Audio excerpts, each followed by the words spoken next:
As an old art teacher, I have a message for new art teachers. And if you're a young artist, you may want to stick around. One of the things that is squarely on my mind is retirement. And when I went to college to be an art teacher, they never talked about retirement. You're young and hopeful, you don't really think about that. But boy, I wish I did. It wasn't until my 30s that I realized, oh, I'm going to need some other source of income because Social Security isn't going to be enough. And by the time you get old, it might not even be there. So this video is about what I wish someone sat me down and told me. It's going to be hard as a new teacher or a young artist to save money, but you need to make it a priority. And the best thing you could do to get started is what's called a Roth IRA. You don't have to be financially savvy or know about the stock market to open a Roth IRA, but you can put in about $7,000 a year, which is a little over $500 a month.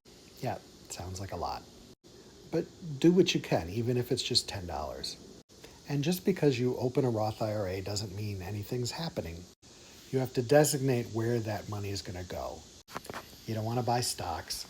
You want to buy mutual funds or ETFs. And you want to buy those that have low fees. And you want the kind that follow the S&P 500. It's boring, but it compounds. If you start when you're young, by the time you actually get to retirement, you'll have well over $1 million tax-free. Vanguard, Fidelity, Schwab, all have these kinds of accounts. And don't listen to hot tips on the internet. Those people are running scams.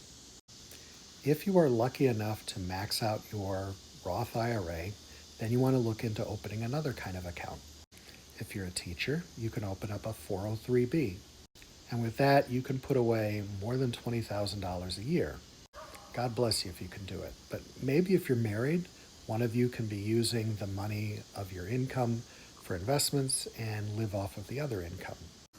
If you're making serious money, you might want to work with a financial advisor, but pick one that will work for 1% or less. Some places take a lot of money.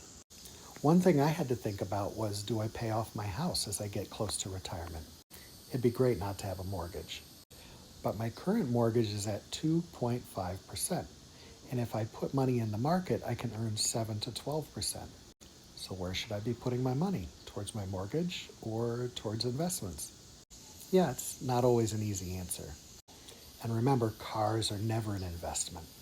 If you can, get a used car, a good one, and use it until the wheels fall off. I would love to get a new car when I retire, and I actually set up a little investing account, and it's doubled so far.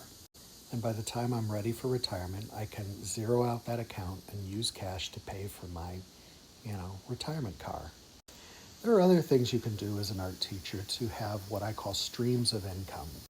These are little things that bring in money and by themselves are not very much, but when you add them all together, it can do something for you. Like I publish resources at firehousepublications.com, where I used to run a summer camp program out of part of my house. I obviously have an online presence that brings in some money. And instead of pissing that away, I make sure that I put it towards investments. Even if I have cash, I put it into a high yield account. That way my money works for me. But how much do you need? When is enough? Enough. So you will, as you get closer to retirement, need to run some numbers. Social Security, what are you going to get from that a month? Will you still have a pension?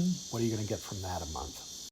There's a rule of thumb that you take 4% of your investments out each year. That way your investments can continue to grow for you, but you can get some income from that. And if all of that sort of adds up to enough money to live on, then you're all set. For some people, that means having $1 million in investments. But I think if you're a young person in your 20s, you're going to need to have at least 2 million investments by the time you get to retirement, and maybe more. I heard a famous investor say that he didn't want to buy himself a $5 coffee because in 20 years he could turn that $5 coffee into $50,000. So that coffee was really costing him a lot more than that $5. Anyway, I'm sorry to make such a long post, and it's probably boring, and I doubt that many of you have stuck through it. But as I near retirement, I thought it was important to kind of share this because I wish someone had told me when I was in my 20s. If you have any investment advice, go ahead and put it in the comments. Please don't get all political. Just get out there and vote.